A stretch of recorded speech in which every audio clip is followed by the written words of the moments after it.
SCP-1000, Object Class, Keter. Special Containment Procedures. All media reports related to SCP-1000 are to be examined for potential verifiability. All organizations and individuals investigating SCP-1000's existence are to be kept under surveillance under Mobile Task Force Zeta-1000 and discredited and administered amnestics. All physical signs of SCP-1000's existence must be retrieved and kept in Foundation custody, and replaced with decoy items if necessary. Alleged sightings of SCP-1000 must always be investigated by MTF Zeta-1000, however trivial the claim. Absolutely no contact with wild or captive instances of SCP-1000 is allowed without prior approval by Director Jones. Any interaction between SCP-1000 and humans, including Foundation personnel, must be reported to Director Jones immediately. Description: SCP-1000 is a nocturnal omnivorous ape, classified in the Homini branch along with genera Pan and Homo. Adults range in size from 1.5 to 3 meters, or 5 to 10 feet in height, and weigh between 90 and 270 kilograms, or 200 pounds, to 600 pounds. They have grey, brown, black, red, and occasionally white fur. They possess large eyes with good vision and pronounced brow ridges, and a sagittal crest on the forehead similar to that of a gorilla, but present in both sexes. Their intelligence is on par with that of a pan troglodytes, or the common chimpanzee. SCP-1000 evolved alongside Homo sapiens, existing contemporaneously with proto-humans and humans in large numbers until 10,000 to 15,000 years ago, when an extinction event eliminated all but 1.5% of their population.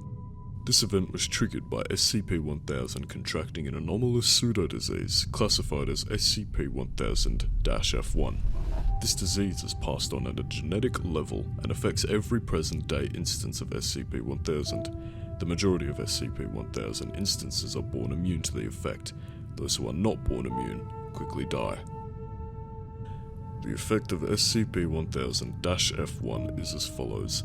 Any humanoid, including humans, chimpanzees, bonobos, and non-immune instances of SCP-1000 that directly or indirectly observe any instance of SCP-1000, have a minimum of 2% chance of being instantly killed through anomalous means via permanent cessation of brain function. This percentage is cumulative, and the longer a human views SCP-1000, the higher the chance of the instantaneous death increases, at a rate of 1+% chance per 20 minutes of viewing. This effect varies between individual members of SCP-1000 species, with some individuals carrying a death chance of 90%. The effect is also produced by dead individuals, though small fur samples do not exhibit the effect. Known means of preventing this effect are small scale only and include: because of SCP-1000's close relation to humanity, it is considered likely that SCP-1000-F1 could eventually transfer to human carriers.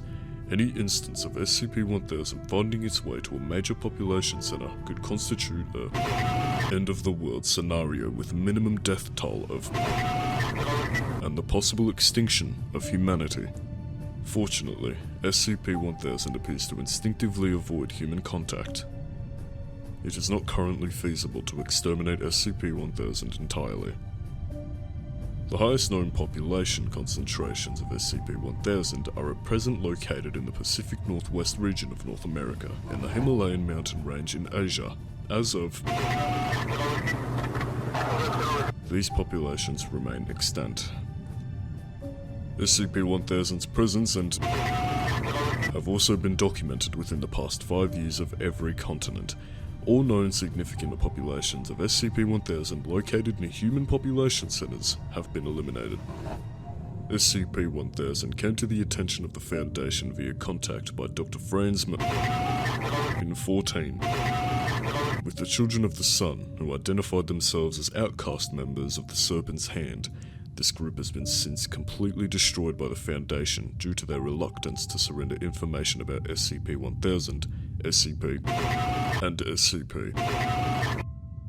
Remaining members have either joined the Foundation or have gone into hiding, presumably as members of the Serpent's Hand.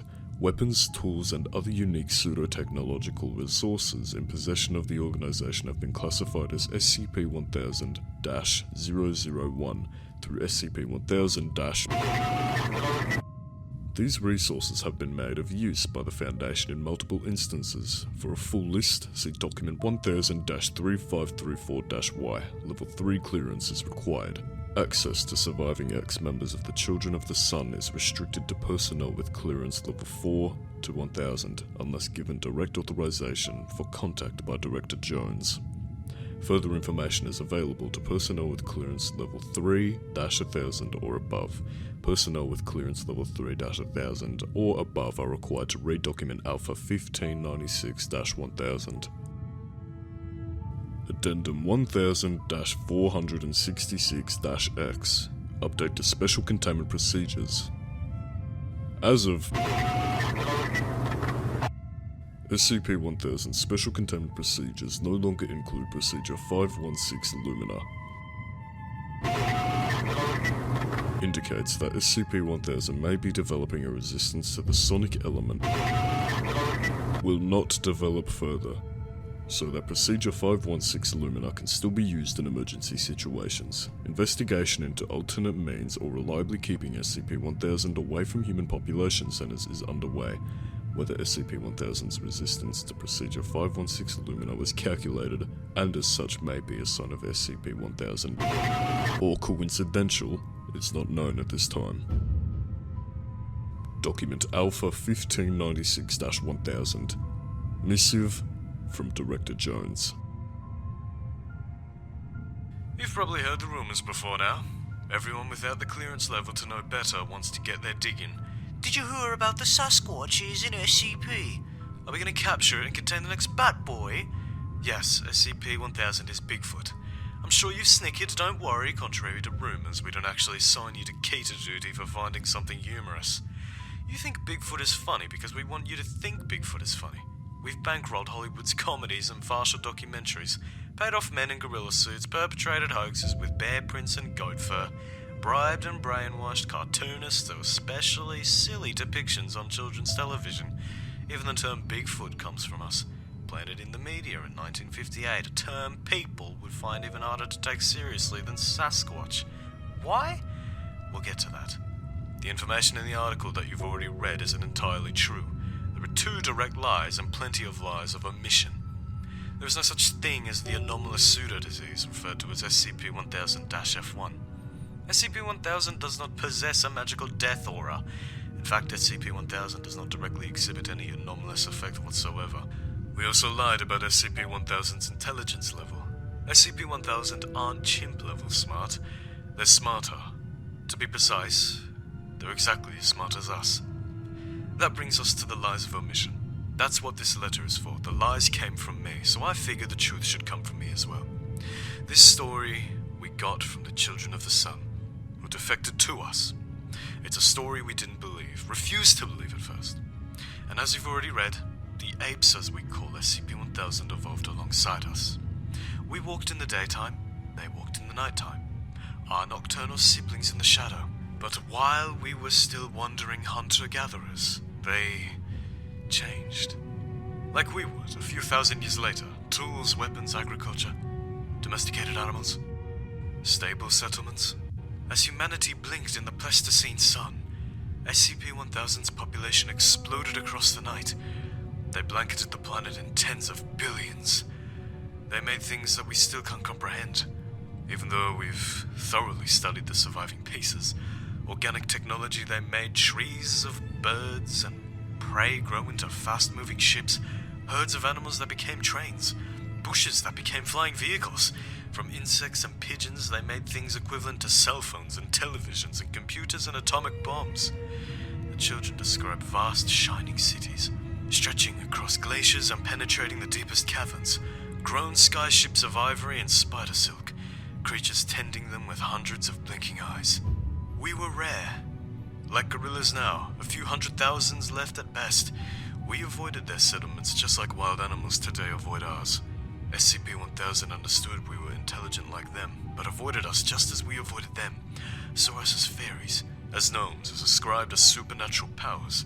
Said we ate bad children while they slept in daylight.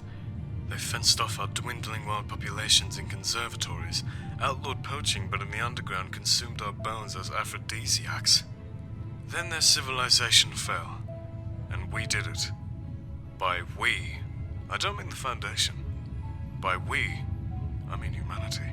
This story is muddy. Supposedly a trickster forest god showed humanity a favor, showed us the Master's tools and how to use them.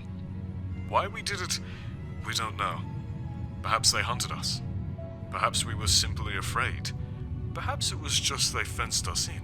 Unintentionally or not, we simply don't know what the truth is. Somehow we acquired SCP-1000's own technology, and with it, we instigated an SK-class dominance shift in which humanity became the dominant species of Earth. We wiped out 70% of SCP-1000's population in a single day. The Day of Flowers, the children called it. Supposedly every flower bloomed that day, while our enemies died in their sleep. Then we hunted the rest down. But we went further than just killing them. With a few more of those twisted SCP-1000 devices, we drove the survivors mad. Even those hiding beyond our reach, we trapped them in their own minds, blocking higher functions and leaving their bodies to fend for themselves like an ordinary ape. We slaughtered their living machines and burned their vast shining cities with SCP-1000's bioweapons that reduced everything to slurry and dust. Then it washed away or blew away in the spring rain or wind. We left no traces, not even our own memory. We turned one of the weapons on ourselves, wiped out any knowledge of SCP-1000 and the greatest civilization the planet had ever seen. Only a few humans protected themselves from the effect, kept the forbidden knowledge, just in case. The rest of us went back into being hunter-gatherers, none the wiser. Which brings us to today. You're going to read all about this in the Level 3 documentation, but I'll give you the short version here. SCP-1000 are somehow regaining their forgotten intelligence and knowledge. Maybe they never truly lost it. We don't know. This is why ever-increasing number of Bigfoot sightings is so worrying, why the attempts at contact, however indecipherable, are even more worrying. Yes, SCP-1000 are just like us. That's what makes them so dangerous. We wiped them from history and memory. We dissolved their civilization and we slaughtered most of their species. Just ask yourself, if they got the chance, what more would they do to us? Addendum 1000-056-D. Instances of SCP-1000 have tried to make contact with Foundation personnel on multiple occasions. Most of these attempts at contact have untranslated, though recent attempts show that some instances of SCP-1000 are capable of communicating in English. Log 1000-AD065-X1. The following is a rough translation of recent SCP-1000 attempt at communication with Foundation personnel. See the following document. We forgive you. Given choice for now. Not forever. Let us back in. And that concludes SCP-1000, aka Bigfoot. I hope you enjoyed, and stay tuned for the next video. Like, subscribe. See you next time.